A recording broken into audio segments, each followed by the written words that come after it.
కోసల రాజ్యమైన శ్రీరాముడి జీవిత కథ చెప్తుంది. కథ సంక్షిప్తం. ఒకరోజు దశరథ మహారాజు తన భార్య కైకేయికి ఇచ్చిన మాట ప్రకారం రాముడిని 14 సంవత్సరాలు అరణ్యానికి పంపించాడు. రాముడు తన భార్య తన తమ్ముడు లక్ష్మణుడితో కలిసి అరణ్యంలో జీవించాడు. అక్కడ రావణ అనే రాక్షస రాజు సీతని అపహరించాడు. రాముడు వానర సైన్యంతో కలిసి రాముడు ఓడించి సీతని రక్షించారు. తిరిగి అయోధ్యకెళ్ళి రాముడిని రాజుగా ప్రకటించబడ్డాడు. ఈ కథ ఎప్పుడు ధర్మం అధర్మంపై గెలుస్తుంది. ఆదో రామ తపోవనాది గమనం అత్వా మృగం కాంచనం వైదేహి హరణం జటాయు మరణం సుగ్రీవ సంభాషణం వాలి సముద్ర దహనం లంకాపురి దహనం పశ్చాత్ రావణ కుంభకర్ణ హననం ఏతద్ది రామాయణం. వాల్మీకి రామాయణంలో 7 కాండాలుంటాయి. బాలకాండ, అయోధ్యకాండ, అరణ్యకాండ, కిష్కింధకాండ, యుద్ధకాండ, ఉత్తరకాండ. మహర్షి కావడానికి ముందు ఆయన రత్నాకరుడు అనే దొంగ అడవిలో జీవించేవారు. తన కుటుంబాన్ని పోషించేందుకు ప్రయాణికులను దోచేవారు. ఒకరోజు నారద మహర్షిని కలిసి నీ పాపాలను నీ కుటుంబం పంచుకుంటుందా అని ప్రశ్నించారు. రత్నాకరుడు తన కుటుంబాన్ని అడిగినప్పుడు వారు ఒప్పుకోలేదు. అప్పుడు అతడు తన తప్పును గ్రహించి బాధపడి నారదుని సలహా తీసుకున్నారు. రత్నాకరుడు చాలా పాపాలు చేసినందున రామ రామ అని పలకలేకపోయారు. నారదముడు రత్నాకరుడికి మర మర అని జపించమని చెప్పారు. ఆ మర మర కాస్త రామ రామాగా మారిపోయింది. ఆయన ఏళ్ల తరబడి తపస్సు చేశారు. ఆయన పైన చీమల పుట్ట ఏర్పడింది. సంస్కృతంలో వాల్మీకం అంటే చీమల పుట్ట అని అర్థం. అందుకే ఆయనకు వాల్మీకి అనే పేరు వచ్చింది. వాల్మీకి మహర్షి తమసా నది ఒడ్డున నివసించేవారు. ఒకరోజు నారదుడు ఆయన ఆశ్రమానికి వచ్చాడు. ఆయన అడిగాడు, ఈ లోకంలో శ్రేష్ఠుడు ఎవరు? ఎవరిలో అన్ని మంచి గుణాలు ఉన్నాయి? ఎవరు ధైర్యవంతులు, నీతిమంతులు, ఎవరు దయ కలవారు? అప్పుడు నారదుడు శ్రీరాముని కథను చెప్పడం ప్రారంభించాడు. ధర్మజ్ఞశ్చ కృతజ్ఞశ్చ సత్యవాక్యో దృఢవ్రతః చారిత్రేణ చ కోయుక్తః సర్వభూతేషు కోవిదః విద్వాంగః తత్సమర్థశ్చ కశ్చైక ప్రియదర్శనः ఆత్మవాన్ కోచితక్రోధః బుద్ధిమాన్ కోరసూయకః प्रतिदेवाश्च जातरोषश्च संयुगे एतदिच्छाम्यहं श्रोतुं परं कौतूहलं मे महर्षे त्वं समर्थोऽसि ज्ञातुमेवम् इदं नरम्. గుణవాన్ మంచి గుణంతో నిండినవాడు, వీర్యవాన్ ధైర్యవంతుడు, ధర్మజ్ఞ ధర్మం తెలిసినవాడు, కృతజ్ఞతతో పనులు చేసేవాడు, సత్యవాక్య ఎప్పుడు సత్యాన్ని మాత్రమే పలుకువాడు, దృఢవ్రత నిర్ణయంలో దృఢంగా ఉంటాడు, చారిత్రవాన్ మంచి లక్షణాలు ఉండటం, సర్వభూతేషు హితః అన్ని జీవుల పట్ల దయ కలిగి ఉండటం, విద్వాన్ జ్ఞానవంతుడు, సమర్థ అన్ని పనులలో సమర్థుడు, ప్రియ ప్రదర్శనలో అందరి చేత ప్రేమించబడేవాడు, మానవ స్వీయ నియంత్రణ కలిగి ఉండటం. క్రోధ కోపాన్ని జయించేవాడు. ద్యుతిమాన్ ప్రకాశవంతమైన శోభతో నిండినవాడు. అనసూయక అసూయ లేకుండుట. జాతదోషస్య దేవ విద్యతి. చివరికి యుద్ధంలో దేవుడు కూడా అతని కోపాన్ని చూసి భయపడ్డాడు. జై శ్రీరామ్. ఒకరోజు వాల్మీకి మహర్షి తమస ఒడ్డున ఉన్నారు. అప్పుడే ఒక చెట్టు మీద 2 క్రౌంచ పక్షులు సంతోషంగా కనిపించాయి. అంతలో ఒక వేటగాడు వచ్చి మగ పక్షిని గాయపరిచాయి.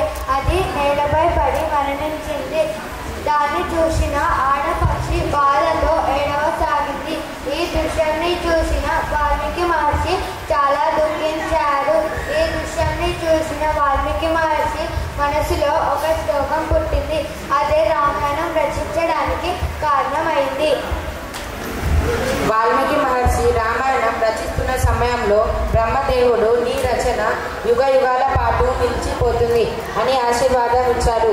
ఆ ఆశీర్వాదంతో వాల్మీకి మహర్షి శ్రీరాముని కుమారులు కుశలవలకు బోధించారు. వారు ఈ కథను పాట రూపంలో పాడుతూ రాజ్యసభలో వినిపించారు. ఈ కథను స్వయంగా శ్రీరాముడే విన్నారు. అందువల్ల ఇది ఒక ఇతిహాసం. అంటే ఇది గతంలో జరిగిన నిజమైన కథ. బ్రహ్మదేవుని ఆశీర్వాదంతో వాల్మీకి మహర్షి శ్రీరాముని జీవన చరిత్ర పూర్తిగా తెలుసుకొని ఏ తప్పులు లేకుండా రామాయణాన్ని రచించారు. అందువల్ల ఇది తరతరాలకు అందుతూ ఒక గొప్ప ఇతిహాసంగా నిలిచిపోయింది. నిషాత్ ప్రతిష్ఠాం త్వం అఘమశ్శాశ్వతీ సమాః యత్క్రౌంచ మిథునాదేకః మవధీః కామమోహితం. ఓ వేటగాడ, నువ్వు ప్రేమ గల క్రౌంచ పక్షులలో ఒక దానిని చంపినందున నీకు శాశ్వతంగా శాంతి కలగకూడదు. రామస్య చరితం కృత్స్నం కురుత్వం ఋషి సత్తమ ధర్మాత్మనో భగవతో లోకే రామస్య ధీమతః. ఓ ఋషి, ఈ లోకంలో సద్గురువు, దైవం మరియు జ్ఞానవంతుడు అయిన రాముని యొక్క పూర్తి కథనాన్ని నువ్వు రచించు. వృత్తం కథయ ధీరస్య యథా తే నారదాత్ శ్రుతం రహస్యం చ ప్రకాశం చ యద్వృత్తం తస్య ధీమతః. నారదుని నుండి మీరు విన్నట్లుగానే దృఢమైన మరియు తెలివైన రాముడి యొక్క కథను మీరు రాయండి. అలాగే తెలివైన మరియు ఈ వీరుని రహస్యాలు మరియు బహిరంగ పనులతో సహా. రామస్య సహ సౌమిత్రే రాక్షసానాం చ సర్వశః వైదేహ్యాశ్చైవ యద్వృత్తం ప్రకాశం యది వారహః. రాముడు లక్ష్మణులతో చేసిన పనులు ఎటువంటివంటే రాక్షసులతో యుద్ధాలు చేయడం, అలాగే వైదేహి గురించి, అలాగే తన భార్య సీత గురించి కూడా వివరించండి. తచ్చాప్యవిదితం సర్వం విదితం తే భవిష్యతి నతే వాక్యం కావ్యే కాచిత్ అనృతామత్ర భవిష్యతి. తెలియనివన్నీ కూడా మీకు తెలుస్తాయి. ఈ ఇతిహాస కవితలో మీరు రాసేదేది అసత్యం కాదు.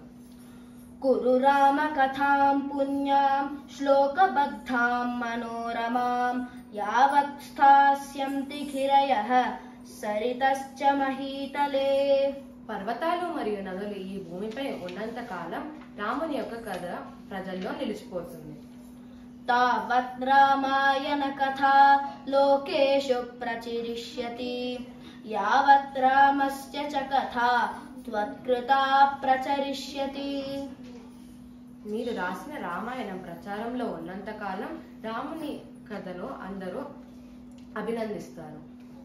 తావత్ ఊర్ధ్వం అధశ్చ త్వం మల్లోకేషు నివత్సయసి ఇత్యుక్త్వా భగవాన్ బ్రహ్మ తత్రైవాంతరధీయత. మీరు రాసిన రామాయణం ప్రచారంలో ఉన్నంత కాలం మీరు పై లోకాల్లోనూ కింది లోకాల్లోనూ ఉంటారని చెప్తూ బ్రహ్మదేవుడు అదృశ్యమయ్యాడు. రావణుడు శక్తివంతమైన లంకాధిపతి. అతనికి ఇంకా ఎక్కువ శక్తి కావాలని, అతన్ని ఎవరు ఓడించకుండా ఉండాలని ఆ బ్రహ్మదేవుడి కోసం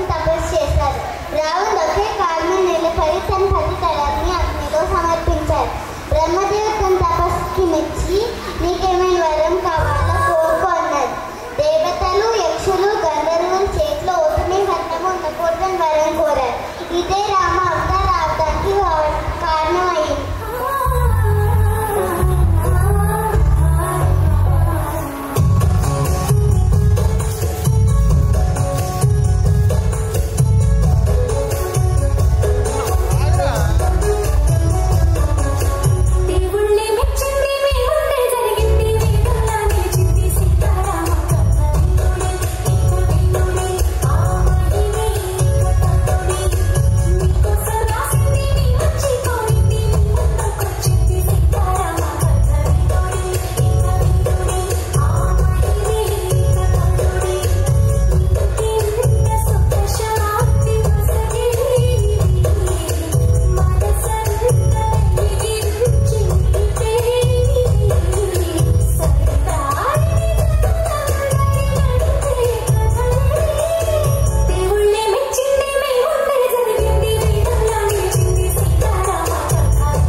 నేను కూడా ఈ రాజ్యాన్ని చాలా న్యాయంగా పాలించాను.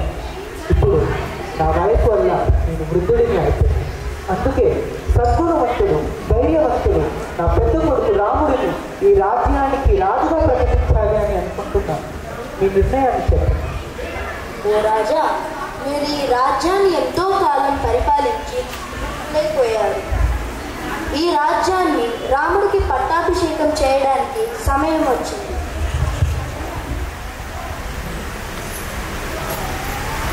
మీరు నిజంగానే ఈ నిర్ణయాలతో అంగీకరిస్తున్నారా? మీరు ఎందుకు రాముడు ఈ రాజ్యానికి రాజు కావాలని అనుకుంటున్నారు? మీ కుమారుడు రాముడు దేవతల కన్నా గొప్ప గుణాలు కలిగి ఉన్నారు. రాముడు ఇక్ష్వాకు కులంలో చాలా ప్రత్యేకుడు, ధైర్యవంతుడు, సత్యవంతుడు, అసూయ లేనివారు, దయవంతుడు, ఆయుధాల్లో నిపుణుడు, వేదాలు మరియు శాస్త్రాలు బాగా తెలుసు, ప్రజలను తండ్రిలా కాపాడుతారు. రాముని రాజైతే అందరికీ ఆనందమే. సుమంత్ర వశిష్ఠుని మార్గదర్శనంతో రాముడి పట్టాభిషేకం కోసం ఏర్పాట్లు ప్రారంభించింది.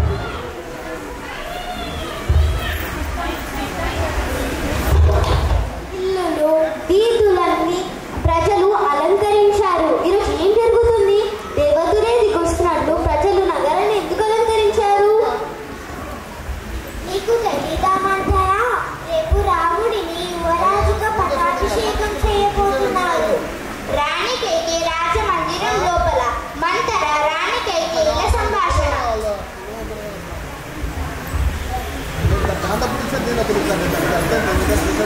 రాణి కైకేయి మీరు కదించలేము.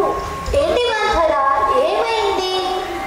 భరతుడు రాజ్యంలో లేనప్పుడు వాళ్ళు కుట్ర పన్నుతున్నారు. రేపు రాజు రాముడిని యువరాజుగా పట్టాభిషేకం చేయబోతున్నారు. రాముడు ధర్మపాలుడు. రాముడు రాజు అయితే నాకు ఎంతో సంతోషం. నా రాణి, రాముడు మీ కొడుకు రాజు అయితే నాకు ఎంతో ఆనందంగా ఉంటుంది. రాముడు రాజు అయితే కౌశల్యమ్మ రాజు మాత అవుతుంది. దశరథ మహారాజు మీకు 2 కోరికలు ఇచ్చారు. గుర్తుంది, సరే ఏమని అడగాలి? మీరు వెంటనే దశరథ మహారాజు దగ్గరికి వెళ్ళి ఆ 2 కోరికలను కోరాలి. మొదటిది భరతుడు రాజ్యానికి యువరాజు అవ్వాలి. రెండవది రాముడు 14 సంవత్సరాలు అరణ్యానికి వెళ్ళాలి. ఇదేంటమంటారా? ఇదెందుకు? నేను చెప్పినట్టు మీరు వినండి, లేకపోతే భరతుడికి అయోధ్యలో స్థానం ఉండదు. దశరథ మహారాజు రాణి కైకేయి రాజభవనంలోకి ప్రవేశిస్తారు. మహారాజుని వరాలు అడగడం, రాముణ్ణి సుమంత్రుడు పిలవడం చూద్దాం. కైకేయి, ఎందుకు ఇంత దుఃఖంగా ఉన్నావు? నీకేం కావాలి అని చెప్పు, నేను నీ కోసం ఏమైనా చేస్తాను. మహారాజా, మీరు నాకు పూర్వంలో 2 వరాలు ఇచ్చారు, గుర్తున్నాయా? అవును, నీ కోరికలను చెప్పు. ఆ 2 వరాలు నేను ఇప్పుడే కోరుకుంటాను. ఒకటి, భరతుడు ఈ రాజ్యానికి రాజవ్వాలి. ఇంకోటి, రాముడు 14 సంవత్సరాలు అరణ్యంలో జీవించాలి. ఏంటి ఇంత దారుణమైన కోరిక? వేరేమైనా 2 కోరికలు కోరుకో. నేను ఎట్లా రాముడిని అరణ్యానికి పంపగలను? మహారాజా, మీరు ఇక్ష్వాకు కుల వంశానికి ప్రధానుడు. మీరు మాట తప్పితే ఈ వంశంలో మొట్టమొదటి మాట తప్పిన రాజుగా నిలిచిపోతారు. నువ్వు నన్ను నాశనం చేసేసావు కైకేయి. సుమంత్ర వెంటనే వెళ్ళి రాముడిని నా దగ్గరికి రప్పించండి.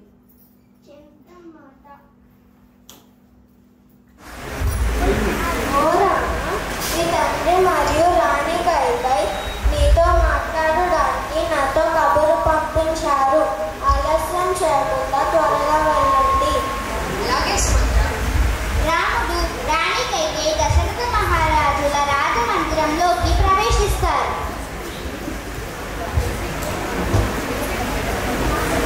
తల్లి కైకేయి, తండ్రి గారికి ఏమైంది? ఆయన నేను వచ్చినప్పుడు నన్ను చిరునవ్వుతో పలకరించేవారు. కానీ ఈరోజు ఏమైంది? ఆయన నాపై కోపంగా ఉన్నారా? నేనేదైనా తప్పు చేశానా? తప్పు చేస్తే క్షమించమని అడుగుతాను. ఎవరికైనా ఏదైనా జరిగిందా? తల్లి కైకేయి, దయచేసి చెప్పండి. ఓ రామా, ఇది ఎటువంటి తప్పు లేదు.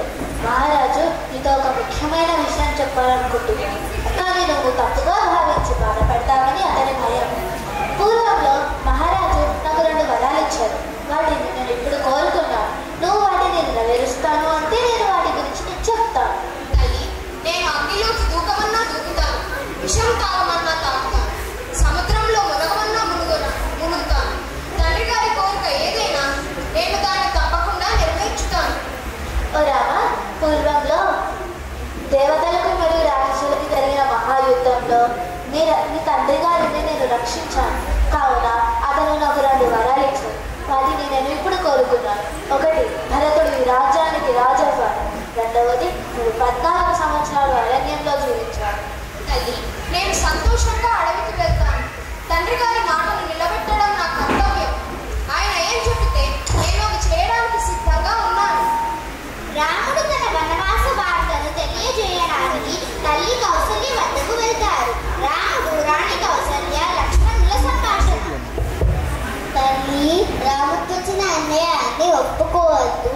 నేను రాముడిని అరణ్యానికి వెళ్ళనివ్వను. ధర్మంగా నీటిగా ఉన్న రాముడిని తండ్రి గారు కథకు పంపాలని ఎలా అనిపిస్తుంది? రామ, లక్ష్మణుడి మాటలు విన్నావు కదా. మీరు ఇక్కడే నాతో రాజభవనంలోనే ఉండిపోవండి. మిమ్మల్ని అడవికి నేను పంపించను. ఒకవేళ మీరు వెళ్ళాలని నిర్ణయించుకుంటే నన్ను కూడా మీతో పాటు తీసుకువెళ్ళు. రాజు చెప్పినదే ధర్మం. నేను తండ్రి గారి మాట కోసం ఈ రాజ్యాన్ని కూడా వదులుతాను. మీరు మీ భర్తతో ఉండటం ధర్మం. మన పూర్వీకులు ఎప్పుడూ మాట తప్పలేదు. నేను అడవికి వెళ్ళాలని నిర్ణయించుకున్నాను. దయచేసి నాకు అనుమతినివ్వండి. ప్రతిజ్ఞ నెరవేర్చాక తిరిగి వస్తాను.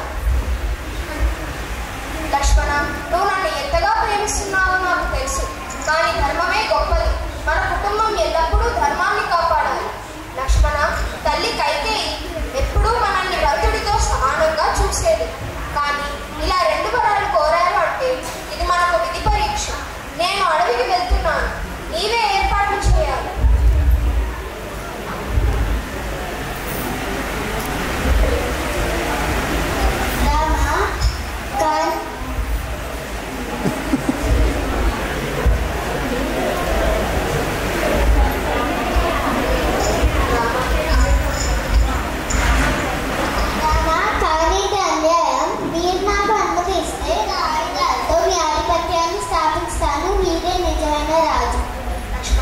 నేను తండ్రి గారి మాటలకు కట్టుబడి ఉంటాను.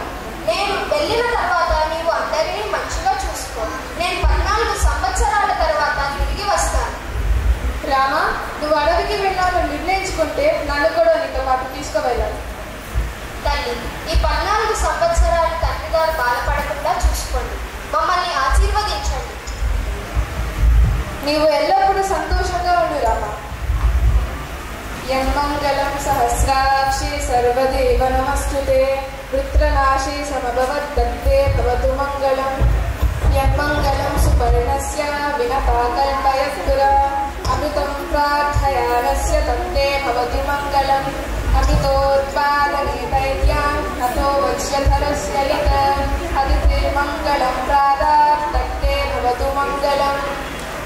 త్రీం విక్రమాన్ ప్రక్రమతో విష్ణోరమితతేజసః యదాసీన్మంగళం రామ తత్తే భవతు మంగళం. వృషభస్సాగరాద్వీపా వేదాలోకాక్షతే మంగళాని మహాబాహో విశంతు శుభమంగళం. రాముడు తన వనవాసం గురించి సీతతో ఏదైనా సమస్య ఎందుకు చాలా బాధగా ఉన్నారు? సమస్య ఏమీ లేదు. కానీ నిన్ను సిద్ధం చేయాలి. నేను 14 సంవత్సరాల వనవాసంలో ఉండాలి. ఏమిటి? కానీ నేను మీ పట్టాభిషేకం కదా. లేదు, తండ్రి గారు తల్లి కైకేయికి ఇచ్చిన మాట ప్రకారం భరతుడికి యువరాజుగా పట్టాభిషేకం. నేను 14 సంవత్సరాల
సరే లక్ష్మణ, మనం బయలుదేరుతాం. దశరథ మహారాజు మరియు రాముడి మధ్య వీడ్కోలు సంభాషణ. వెళ్ళడానికి మీ అనుమతిని తీసుకోవడానికి మేము వచ్చాము. సీత మరియు లక్ష్మణుడు నాతో రావాలనుకుంటున్నారు. ఓ రామ, నేను మోసపోయాను. నువ్వు అడవికి వెళ్ళకూడదు, ఇక్కడే ఉండి రాజ్యాన్ని పాలించు. తండ్రి, నేను 14 సంవత్సరాల తర్వాత తిరిగి వస్తాను. ఓ రామ, ఈ ఒక్క రాత్రి అయినా నాతో నీ తల్లితో ఉండి వెళ్ళు. తండ్రి, నా నిర్ణయం మారదు. నీ ఆజ్ఞని పాటించడం నా కర్తవ్యం.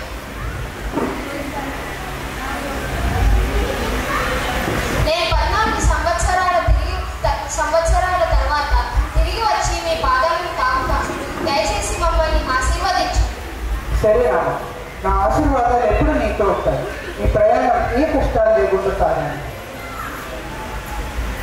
రాజభవనం దుఃఖంతో నిండిపోయింది. రాముడు, లక్ష్మణుడు, సీత అయోధ్య నుండి బయలుదేరడం. నాకు మీ ఆశీర్వాదం కావాలి. నేను రాముని వేచి ఉండలేను.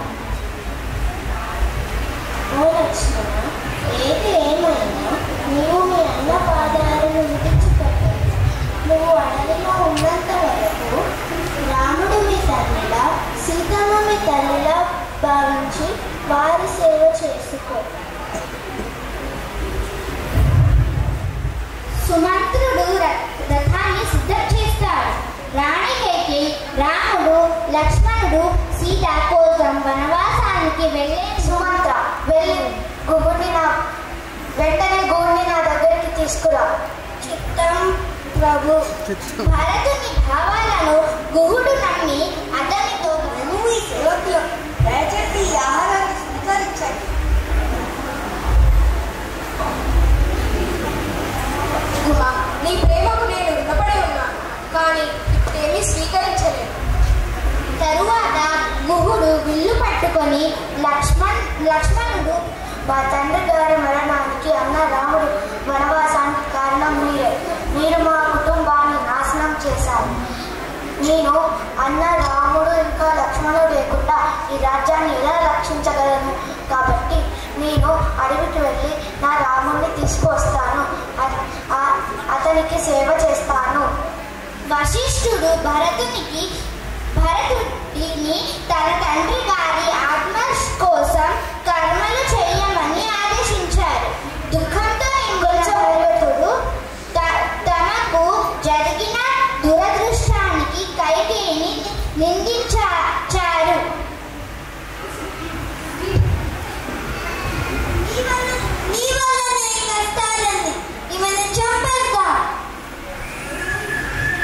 స్త్రీని హత్య చేయడం తగదు.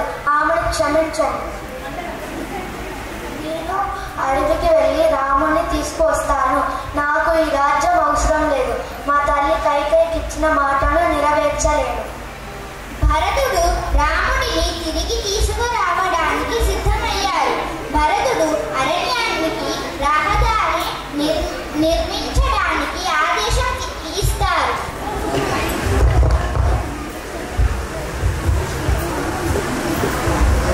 నువ్వు అయోధ్య నుండి అడవికి చాలా దూరం వచ్చావు. నిన్ను చూసి చాలా కాలమైంది. నిన్ను ఇలా చూడడం నాకు బాధగా ఉంది. నువ్వు అడవికి ఎందుకు వచ్చావు? ఓ సోదరా, మన కుటుంబంలో ఒక సాంప్రదాయం ఉంది. అన్నయ్య అన్నప్పుడు చిన్నవాడు రాజు కాలేడు. కాబట్టి దయచేసి మీరు నాతో రండి. మీకు అయోధ్యలో పట్టాభిషేకం చేయాలి. మీరు అడవికి వెళ్ళిన తర్వాత మన తండ్రి గారు మరణించారు. దశరథుని ఆత్మశాంతి కోసం రాముడు, లక్ష్మణుడు మందాకిని నదిలో కర్మకాండం నిర్వహించారు. ఓ సోదరా, తండ్రి గారు మిమ్మల్ని అరణ్యానికి పంపించారు. మిమ్మల్ని విడిచి ఉండలేక ఆయన పరలోకము చేరారు. తల్లి కైకేయి చేసిన తప్పుల వల్ల మన తండ్రి గారు పేరు కోల్పోయింది. కాబట్టి దయచేసి వచ్చి అయోధ్యను పాలించండి. నేను తండ్రి గారి మాటలకు కట్టుబడి ఉంటాను. కాబట్టి నీవే అయోధ్యను పాలించాలి. ఓ సోదరా, ఇప్పుడు మీరే నా తండ్రి, గురువు మరియు దేవుడు. కాబట్టి దయచేసి మీ పాదుకలను నాకు ఇవ్వండి. ఈ పాదుకలను సింహాసనంపై ఉంచి మీ పేరుతో ఈ రాజ్యాన్ని పాలిస్తాను. నేను నంది గ్రామంలో ఉంటూ ఈ పాదుకలతో పాటు ఈ ప్రజలకు సేవ చేస్తాను. ప్రతిరోజు నేను మీ పాదుకలను గౌరవిస్తూ మిమ్మల్ని గుర్తు చేసుకుంటాను.